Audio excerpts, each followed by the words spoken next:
We're going into the future, so we need some guides. So here are our fictional grandchildren for the evening. Fiona, a typical teenager, always wired into some electronic device or another, but her parents have missed out on superfast broadband to the home.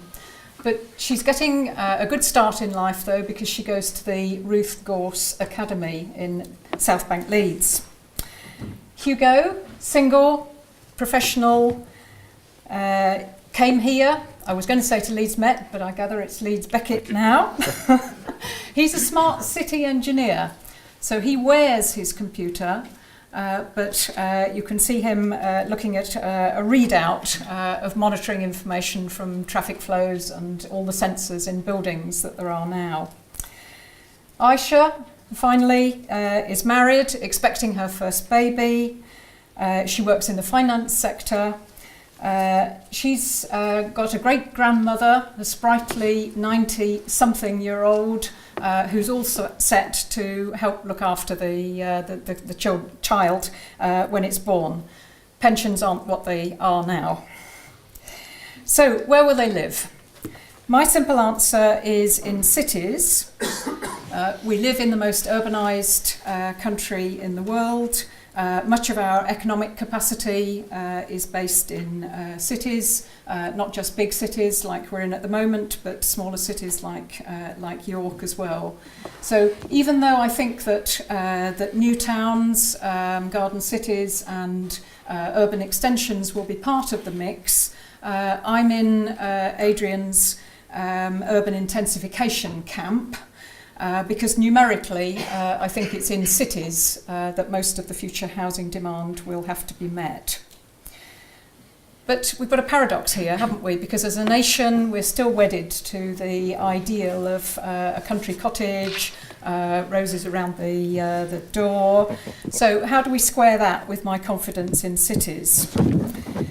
Well, we need to think about how life will have changed over the next 30 to 40 years. And this is something we're doing in a Government Office for Science foresight project on the future of the cities, which I'm involved with at the moment.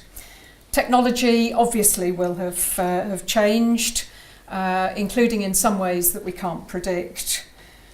But despite that, I think that our grandchildren will still have the same basic needs as we have to work, to make a living, to play, and to bring the next generation up in a secure environment. So how do we change perceptions of cities such that developers will respond to those new demands and stop trying to cherry pick all the greenfield sites around the edges of cities? And how do we make cities attractive to all residents, including those in affordable housing and social housing? So, like Paul, I've got three big challenges. The first of which is to make cities family friendly.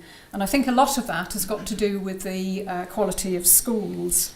And I think there are powerful lessons to be learnt from London. I say that with trepidation up here in Leeds, but I genuinely think on this issue there are. Because London went from having some of the worst performing schools to the best in just over a decade. And I think we can learn from that the importance of policy continuity. The London challenge remained intact despite changes of the government.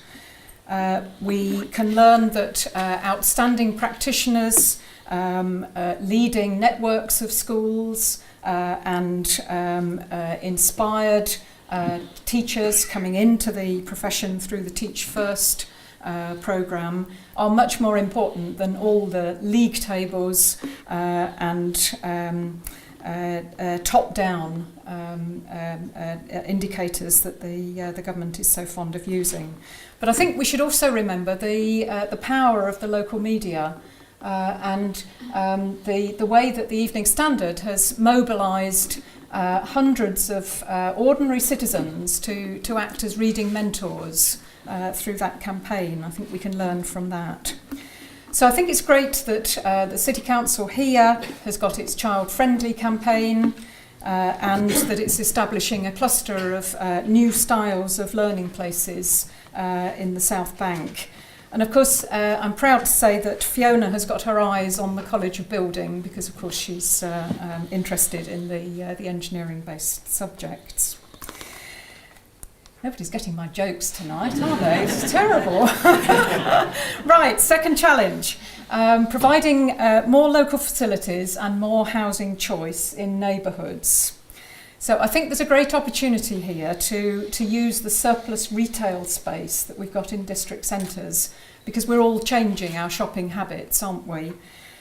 So district centres could be transformed into new hubs of community life. I think there are also opportunities to provide a greater range of housing formats. We're going to need those for the elderly, because we know from changing demographics that there'll be more elderly to be accommodated. I think we can learn from some of the good schemes that the Joseph Rowntree Housing Trust are pioneering in this region. And through that, we'll be creating higher density suburbs, which will be walkable, cyclable, reducing the dominance of the car. And of course, it'll give our character Aisha the family support network that she needs, because various generations of the family can be living in close proximity. So thirdly, we need to safeguard and reuse existing assets within the urban fabric. We've got climate change to deal with, so we need protection against more extreme weather events. So we've got the example here of the Leeds flood alleviation scheme, which some of my ARUP colleagues have been closely involved with. That's going to safeguard about 3,000 homes to the south of the city centre, and also protect various new areas of developable land. And we need to be smart with the use of new technology. So my colleague was telling me about the movable weirs that will be used, which will reduce the height of the bankside walls and enable good views across to heritage buildings like at Navigation Wharf. But assets aren't just about nice heritage buildings, they're also our industrial heritage. And this example on the right was something I came across on my summer holiday. Yes, sad, aren't I? But this is the heavy industrial area of Rhine-Ruhr in northern Germany. And I was interested there because it was 40 years since I'd been. I actually did my fieldwork for my geography thesis there. And I was just amazed at the transformation of parts of that area. This is a great slide, I think. It sort of indicates the sort of buzz factor that we're going to need to make our cities attractive. And even the spoil tips there have got their own personality. Some of them have got fantastic sculptures on them. Some of them have got lighting effects. There's even an observatory on the top of one of them. So those are my three challenges. But there's a bigger picture here. Transforming northern cities is only going to be possible if national government recognises the economic potential of all of our areas outside London and the South East. Otherwise, at least one of three of our fictional grandkids will move to London, as now, to pursue their early career. This is a huge loss of entrepreneurial talent. And this is doubly important because it's the knowledge-based industries that are projected to be the fastest growing part of the economy. And this is something we're very interested in that government foresight study that I mentioned. So what is it that attracts graduates like Hugo to stay in the city that they studied in? There's a concept called the sticky city, which we might come back to discuss. I think that could be quite important. So I have to mention HS2. We're all investing such a lot of hope, aren't we, in its transformative powers.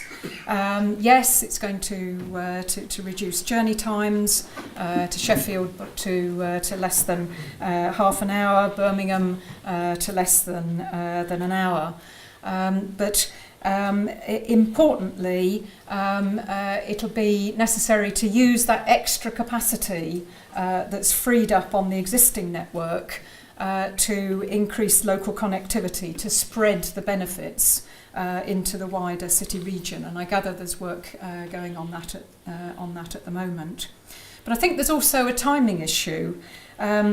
Accelerating construction of HS2, building from the north as well as building from the south. Our chair has mentioned David Higgins, and I'm pleased that he's interested in this concept. So there's a case to be made there. And of course, even greater benefits would be opened up with major rail investment across the Pennines. And this is where the case for HS3 comes in. So great that One North, the consortium of northern cities, has just put in the prospectus in response to the Chancellor's talk of a northern powerhouse.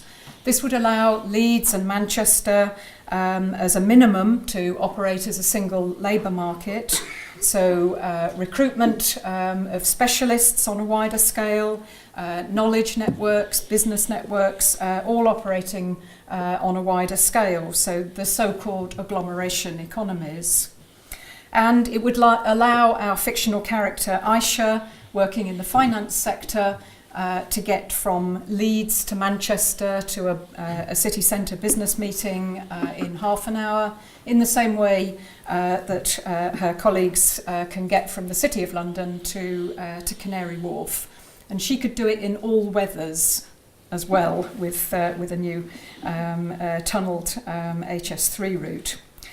But I think this is only going to happen if the northern cities are given more power to raise and spend their own finances. And I think it's a great time now to be lobbying for that in the aftermath of the Scottish referendum. Even now, the city regional economies of Leeds and Manchester's individually outperform Wales, and Wales, of course, has got a huge amount of devolved power compared with our city halls. So my vision is that our grandchildren will be living in a constellation of cities across the north, linked across the Pennines with high-speed transport, and within cities and individual neighbourhoods there will be much more distinctive character. So maybe we'll be talking about cities of villages in the same way that London is often referred to. And my final picture, Bradford City Park, encapsulates much of what I've been saying about how to make cities more attractive as residential locations. Again, I think it's a fantastic photo and a fantastic project, fantastic achievement. I think it symbolises a new era of confident local government, investing in people and placemaking, and it represents the type of strong leadership that we needed for city regional parliaments, which may just be within our grasp. Okay, thanks very much.